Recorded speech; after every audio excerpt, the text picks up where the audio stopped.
Este podcast es posible gracias al apoyo de The International Women's Media Foundation, como parte del fondo Howard G. Buffett para mujeres periodistas. Somos Comadres al Aire. Estamos en confianza. Fuego, fuego, oh, oh. Yo tengo un fuego por dentro, no lo puedo apagar, no lo quiero apagar.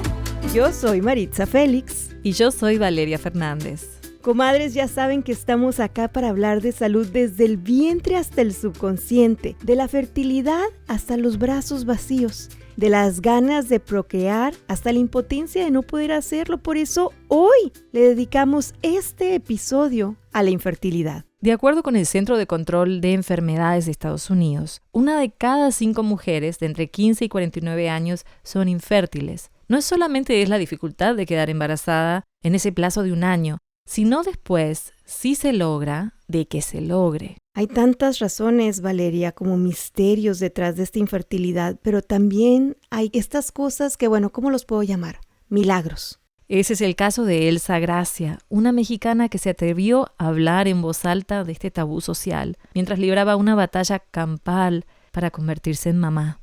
Hasta mi mamá me decía de que no lo platiquen, cállese la boca, es algo muy privado. Y eso a mí nunca me gustó.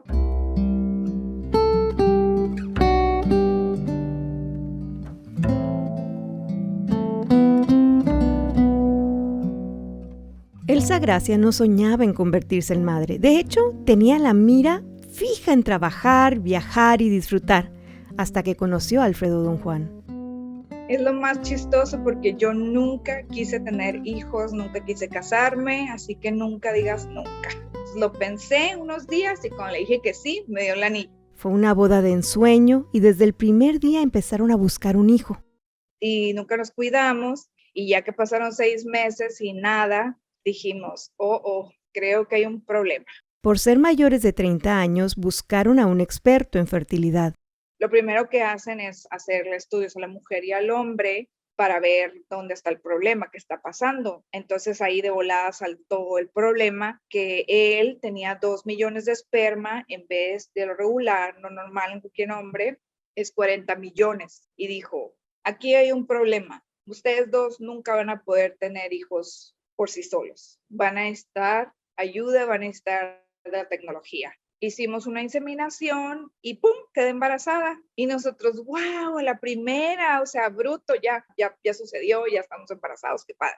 Y nada, que perdimos el bebé. Muy temprano estaba el embarazo cuando lo perdimos. Lo siguieron intentando a lo natural y con inseminaciones, pero poco después de un procedimiento, Elsa sentía que algo no estaba bien.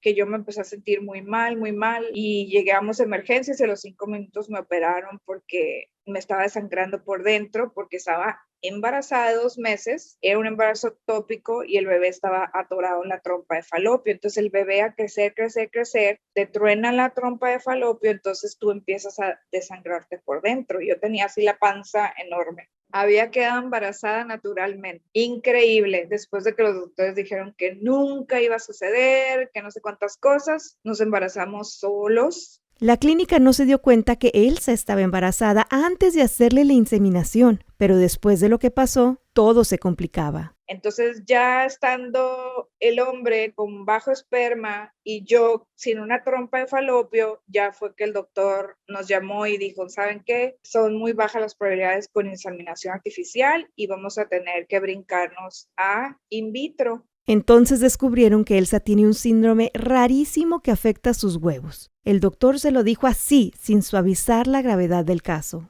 No vas a poder tener un bebé biológico, vas a necesitar un huevo de otra persona. Entonces eso sí, para que veas, me derrotó, me cayó como bomba el tener que aceptar que el hijo que iba yo a tener no iba a ser mío biológicamente. Eso sí me quebró. No podía digerir la idea de tener que comprar un huevo de una persona completamente anónima, completamente ajena a nosotros, que no supiéramos quién era.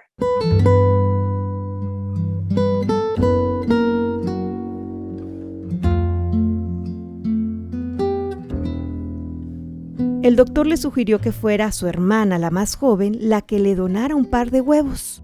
Y ya, pues yo juraba que me iba a decir que no, me armé de valor, le hablamos en el Skype y le dijimos la situación y sin pensarlo nos dijo, claro que les dono huevos. Ella empezó con todas las inyecciones, con toda la estimulación, nos pusieron a la par de su ciclo y el mío, entonces cuando a ella le sacan los huevos y forman el embrio, ya llega la segunda parte del in vitro, ya llego yo y me implantan 2 embrios. Y así fue como quedamos embarazados por fin. Elsa compartió su jornada de fertilidad con los más cercanos y también en las redes sociales. Estoy segura que la gente de mi pueblo me acabó de rarita, o de cómo es posible que esté hablando de algo tan privado, Dios mío, ¿qué le pasa?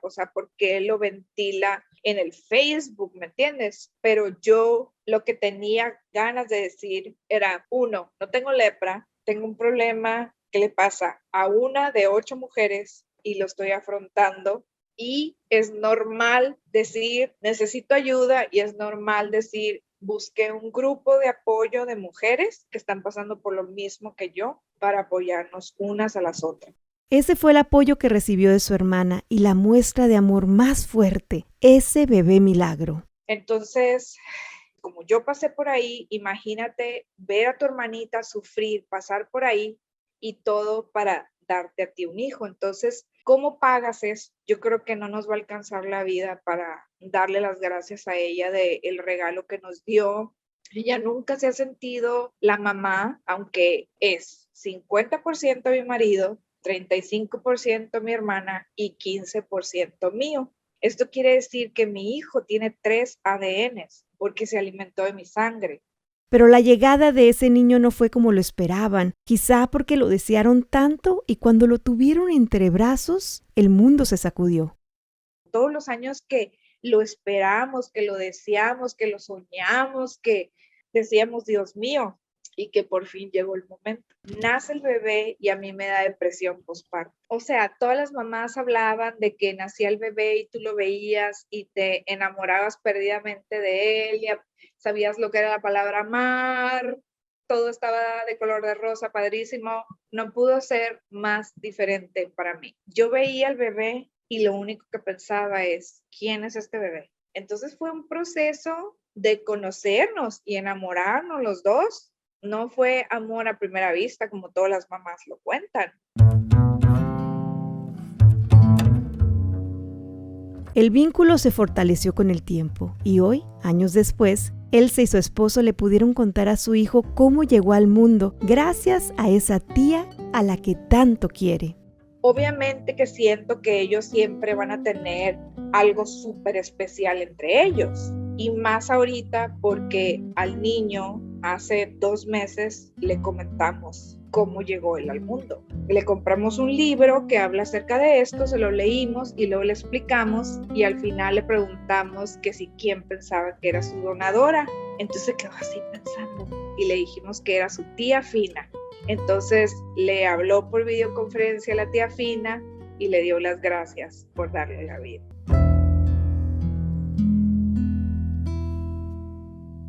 Qué historia tan linda y tan contrastante. Todo el amor de ser madre y la complejidad que implica serlo, ¿no? Esa montaña rusa de emociones que se exalta con las hormonas. Eso es complejo también, ¿no? Y a mí Maritza me trae muchas memorias del tiempo en que yo también buscaba convertirme en mamá y que me parecía una cosa tan inalcanzable. La doctora me rompió el corazón, yo tenía 40 años, cuando me preguntó por qué me había esperado tanto tiempo, ¿no? Y además, cada vez que lo intentábamos y yo no quedaba, parecía que todo el mundo estaba embarazado menos yo. Y cuando me venía la regla, ni te digo, ¿no? Ese día me tomaba una copita de vino. Digo, no crean tampoco que me emborrachaba, ¿no? Pero una copita ahí para ahogar mis penas. Y vaya que las ahogamos, y no hablo del alcohol tampoco, hablamos de estas charlas, de estos cafecitos, de estas noches, de estos viajes en el que nos desahogábamos todos, y lo bueno es que sucedió, pero la naturaleza no siempre coopera con aquellas mujeres que quieren ser madres. A veces no se cumplen estos anhelos del corazón por más que uno haga lo humanamente posible para lograrlo. Y cuesta mucho, Valeria, hacer las paces con esta impotencia, mucho. Por eso admiro tanto a Abigail Duarte, una comadre y además es una amiga muy querida que se animó a compartir con nosotras su historia. Gracias, Abigail, por acompañarnos y por abrir tu corazón. Vamos a empezar, Abigail. Cuéntanos un poquito. Cuando tú estabas chiquita, así como te soñabas teniendo una casa, hijos, o ¿cuál era tu idea de tu futuro? Fíjate que no, la verdad. O sea, mi hermana sí, ya ella desde los 15, ella decía, yo ya estoy lista para tener un hijo, ¿no? Y yo así como que ¿qué le pasa? No me gustaba jugar con muñecas, o ya sea, yo era de ir a jugar con carritos. Yo me la pasaba en la calle, era bien pata de perro. Yo verme con uno, pues no. Hasta que empecé a tener a mis sobrinos y ahí sí como que se te antoja. Y ya que encontré a Gilberto, a mi esposo, como que entonces ahora sí ya me dieron ganas, ¿no? Así como que, pues sí, estaría padre, ¿no? ¿Y cómo fue que empezaron a platicar con tu esposo para decir, bueno, vamos a tener hijos? Mi esposo es más joven que yo, le llevo 5 años a mi esposo y yo sí pensaba en eso, a lo mejor, o sea, ¿qué tal si yo ya... muchas cosas, ¿no? Que vienen con la edad. Y pensé, dije, ¿qué tal si yo sí ya quiero tener hijos? Y él me dijo que sí, que no sé qué, pero decidimos esperarnos. Y ya resulta que, bueno, pues ahora sí. Me dice, bueno, pues yo creo que ahora sí ya estoy listo, ¿no? Y yo dije, mira, pues le digo, ¿listos o no? O sea, le tenemos que entrar porque, pues digo, más joven, pues no me estoy haciendo, ¿verdad? Entonces lo empezamos a intentar y pues no pegaba y no pegaba. Inconscientemente yo pensaba, a lo mejor es la edad. Yo tenía en ese entonces 36, más o menos. Entonces le dije, bueno, vamos a checarme, ¿no? Fuimos, no, pues no tienes nada, todo se ve bien, tu útero, todo, ¿no? Dije, bueno, dijimos, pues a lo mejor eres tú. Y lo revisaron y pues sí, era mi esposo. Hay un tubito que liga lo que viene siendo el esperma con la próstata, o sea, donde se genera el esperma. Entonces, no salía, no tiene ese tubito. Dijimos, bueno, entonces, ¿qué opciones tenemos? No, pues tienen la opción del in vitro, ¿no? Lo que acá le dicen IVF. Mi esposo, pues él se empezó a sentir culpable. Y le digo, pues no es tu culpa porque, pues, si le quieres echarle la culpa a alguien y eres religioso, pues échale la culpa a Dios porque así te mandó. ¿Y cómo te sentías, Abigail, con esos comentarios y las cosas que a veces la gente empieza a decir? Porque uno no platica, ¿no? Por lo que está pasando. Y luego hay quien saca sus propias ideas y hace comentarios y te dice, por ejemplo, ¿no? ¿Por qué te esperaste tanto? Como que siempre le echamos la culpa a la mujer, ¿no? Y entonces él también se sentía mal porque pensaba, pues, es mi culpa, pero al mismo tiempo yo sé que te están culpando a ti. Pues ni modo que la gente piense lo que se le pegue su regalada gana, esto es nuestro. Entonces él tuvo que pasar también por la cirugía donde le sacan el esperma y pues no es nada agradable, ¿verdad? Le meten una jeringota en el testículo para sacar el esperma y creo que no lo anestesiaron bien. Me dijo, llegó un momento en donde sí lo sentí. Hasta le tuvo que decir al doctor, oye, espérate. Ay, pobrecito. Pero ¿cómo también fue la experiencia de tu parte en este proceso? Para empezar, llegas, la manera en la que te explican, le digo, es que yo me siento vaca. Te hablan como sincero sentimiento. Y ya después, hablando con el doctor, o sea, ya que nos dijo, pues esto es lo que hay que hacer. Te vamos a llenar de hormonas por todos lados para sacar un montón de óvulos, ¿no? Para madurar los óvulos. Y ya después de eso, pues vamos a sacarlos, vamos a hacer los embriones. Resultó que sí, por la edad, ya no tenía tantos óvulos. Pero me dijo, podemos trabajar con los que tienes. Y de ahí nos estabas contando antes, ¿no? Que fueron muchos altibajos porque primero intentaron en Phoenix, después se fueron para Houston y a veces tratar con doctoras que te hablaban con frialdad, ¿no? ¿Cómo te afectó eso emocionalmente? Son un montón de inyecciones que te tienes que poner. O sea, era una cantidad de cosas. Te vuelves loco, ¿no? La verdad es que mi esposo, mis respetos, él aprendió a inyectar.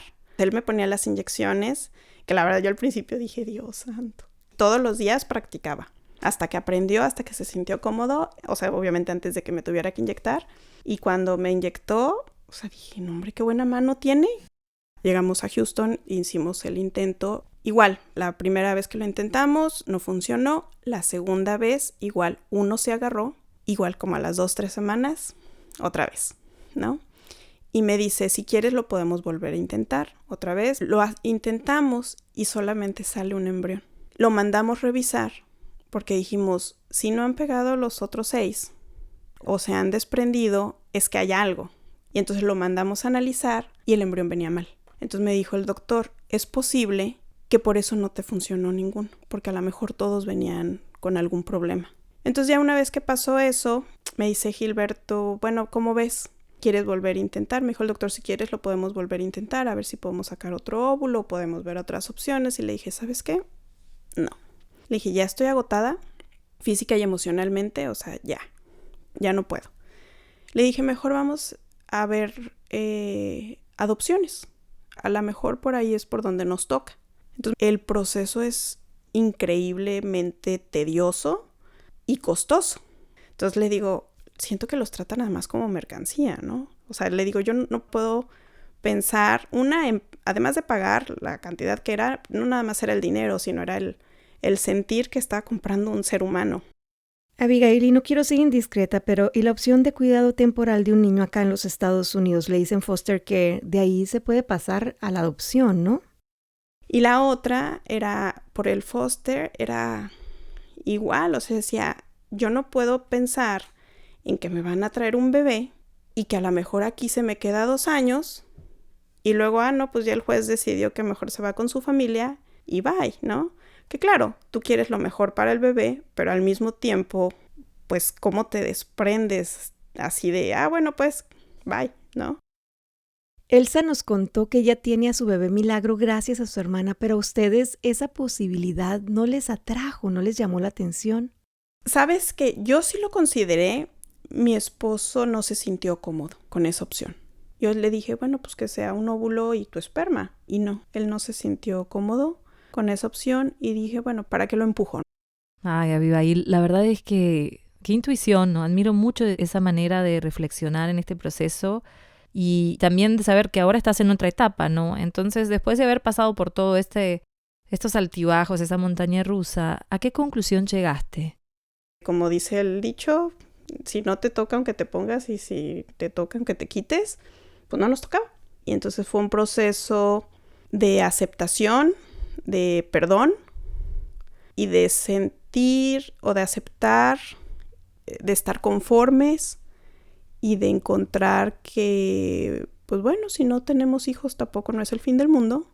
Estamos juntos, o sea, nuestro matrimonio no nada más es la meta final, era la meta final tener hijos y ya, ¿no? O sea, queríamos una vida juntos, bueno, pues la vida juntos la tenemos y esa fue parte de las experiencias, ¿no?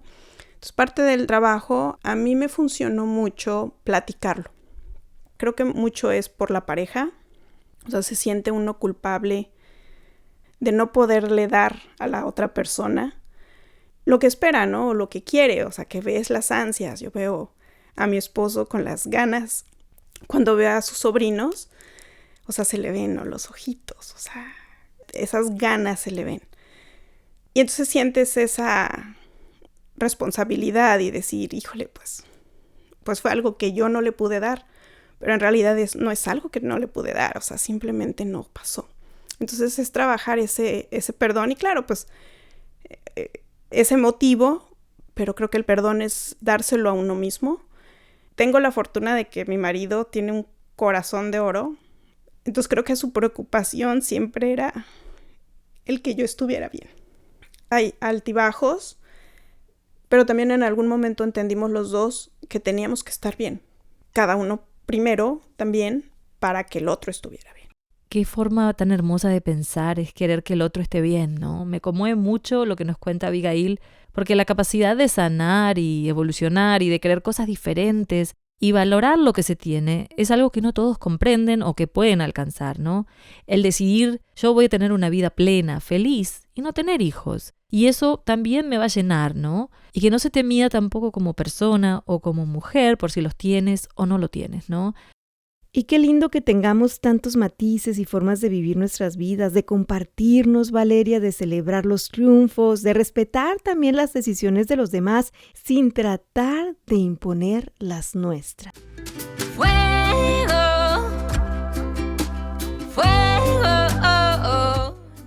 Estás escuchando Comadres al Aire.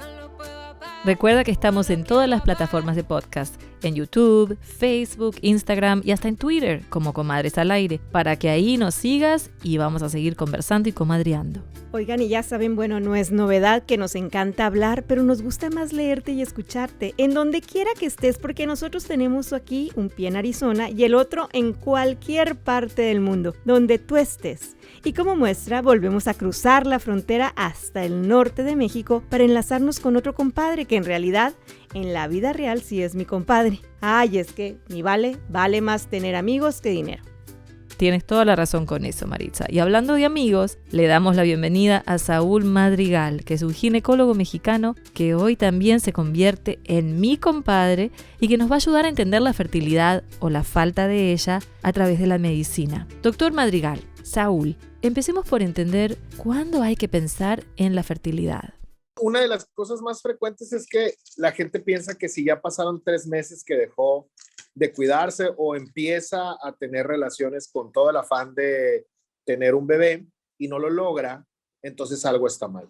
Y la realidad es que no. La estadística dice que entre 12 y 18 meses que tú dejes de cuidarte y tengas relaciones con la intención de embarazarte, deberá llegar el embarazo en una pareja habitualmente, ¿no? Solamente el 15% de las parejas van a tener un problema real de fertilidad. Y cuando digo real, no quiero decir que los pacientes se imaginen el hecho de que puedan tener un problema, ¿no? Que sea una condición que solamente esté en sus cabezas, ¿no? Me refiero a que existen patologías específicas que van a generarnos algún detalle con respecto a lograr la fertilidad. Saúl, ¿y cuáles serían las causas más comunes? ¿Cuáles son los problemas que causan infertilidad? Entonces lo podríamos dividir en 3. El primero es que tengas un problema hormonal, que significa que algo en tu sistema que controla la producción de hormonas, la retroalimentación de hormonas y a final de cuentas la función final, que es producción de estrógenos y ovulación, esté alterado. Ese probablemente es el detalle más socorrido. La gran mayoría de la gente te dice, es que yo creo que tengo ovario poliquístico o tengo quistes y eso está haciendo que no ovule. Y es muy prevalente en el lugar donde nosotros vivimos y probablemente en Arizona también por la cuestión del sobrepeso y obesidad, que es un problema que nos ha correteado en los últimos 20 años para acá. Se ha vuelto, podríamos decir, un problema de salud comunitaria. La otra cuestión es que tengas un problema anatómico, que significa que algo en tu sistema genitourinario esté alterado y está generando una incapacidad para que el esperma llegue al óvulo. Y eso puede ser desde tumoraciones como los miomas, enfermedades como la endometriosis, la presencia de tumores en los ovarios, oclusión de las trompas, hidrosalpinx, adenomiosis. Es un sinnúmero de patologías que de cierta manera impiden el paso mecánico o la llegada mecánica del esperma hacia el óvulo para la fecundación. Y de estos factores también tenemos una prevalencia regular, podríamos decir, pero sí se ha visto en ciertos estudios que también cuestiones como lo que mencionábamos, como la obesidad, facilitan el que se presenten este tipo de patologías anatómicas. Y la tercera, que es la que cuesta más trabajo tratar a nosotros, es el factor masculino, que significa no tengo una pareja que tenga la capacidad de embarazarme. En el caso de Elsa y de Abigail, sus parejas también tenían problemas de salud que complicaron un poco todo el proceso, ¿no? ¿Cómo se identifica y cómo se aborda ese tema con ellos? Especialmente en sociedades machistas como las nuestras, en la que siempre se piensa que el problema son las mujeres. El hombre suele en la primera consulta no hablar. Y esto es complicado por la cuestión de que los hombres tienden a no ir a consulta. O sea, la primer consulta suele ser una consulta en donde se presenta sola una paciente y eso dificulta el abordaje. Porque en mi experiencia personal, y probablemente si lo cuestionáramos a más médicos que tratamos este tipo de problemas, cuando les dices, necesito que venga tu esposo, o sea, necesito que esté tu esposo aquí en la consulta, les hace un poquito de ruido y como que se dan un pasito para atrás y a veces se tardan en llegar a la consulta. O te dicen, no, dime qué me tengo que hacer yo y ya si yo salgo mal, entonces buscamos a mi esposo. Ajá, y no debe de ser así porque es un proceso en pareja. Y yo creo que si tú te vas a un lugar como Estados Unidos, que ciertamente la medicina en México y en Estados Unidos se practica de una manera, en términos teóricos, muy similar, el estilo es muy diferente. O sea, un médico en Estados Unidos y un médico en México son muy diferentes en su abordaje. Y el médico americano el médico de Estados Unidos normalmente no solamente te lo va a pedir, te va a exigir que esté la pareja en la consulta. Explícanos un poquito, Saúl, ¿cuáles son los tipos de tratamientos que existen, que están disponibles ahorita para cualquier pareja que quiera quedarse embarazada? O sea, la gran mayoría va buscando ¿qué me vas a dar para resolver mi problema? Y la realidad es que no debe de ir por ese lado. Tienes que enfocarte a buscar un diagnóstico. No el qué, sino el por qué no estoy pudiendo embarazarme. Si es un problema hormonal y lo que se está dificultando es la ovulación, pues entonces hay que buscar la opción medicamentosa que pudiera ayudarte a mejorar esa posibilidad. ¿Hay condiciones por las que de plano una mujer no pueda quedar embarazada? Sí, fíjate que hay del 15% que te mencionaba que va a tener un problema de fertilidad, hay un 4% en ese subgrupo que se le llama infertilidad inexplicable. Al existir este tipo de incertidumbres, no todo recae sobre el médico. Hay un porcentaje grande de posibilidades que dependen de tu sistema inmune, que dependen de tu sistema hormonal y que a final de cuentas ninguna paciente reacciona y funciona igual que otra. Muchísimas gracias, Saúl Madrigal, compadre, ginecólogo obstetra, por acompañarnos en este podcast y bienvenido a la comunidad de comadres y compadres que se atreven a tocar estos temas de salud desde el vientre hasta el subconsciente.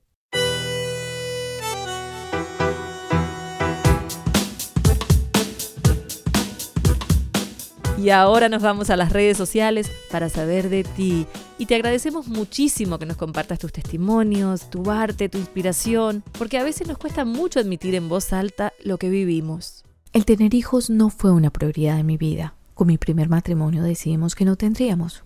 Después del divorcio, dediqué toda mi energía y ganas a mi profesión. Viajaba, me divertía. Fue hasta que conocí a mi actual esposo y que comenzamos a mis 41 años el arduo, largo y complejo camino para quedar embarazados. Intentamos por casi 3 años, acupuntura, método natural, hasta con 6 ciclos de fertilización in vitro, en 3 clínicas diferentes y en 2 países. Recuerdo cientos de inyecciones, hormonas. Mi estado de ánimo era un vaivén. Llegó un momento en que decidí hacer las paces conmigo misma y dar gracias por la oportunidad y seguir el camino.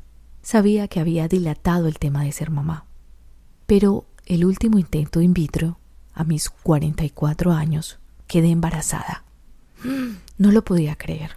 Un milagro, un regalo del cielo, un regalo que ahora tengo en mis brazos, en mi casa. El regalo más grande de mi vida. Lo amo. Es mi vida. Es mi pedacito de cielo. Mi hijo.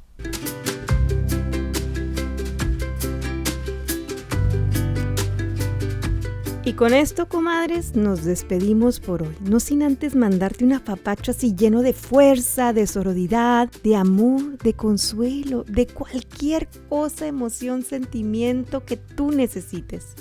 Te agradecemos por tu tiempo y no te olvides, como siempre te estoy recordando, que puedes escuchar este podcast visitando nuestro canal de YouTube o en Spotify, iTunes. Estamos ahí siempre como las comadres al aire.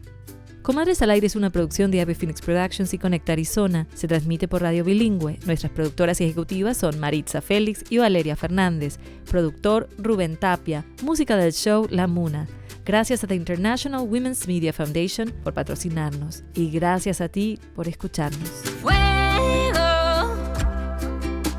fuego, yo tengo un fuego por dentro.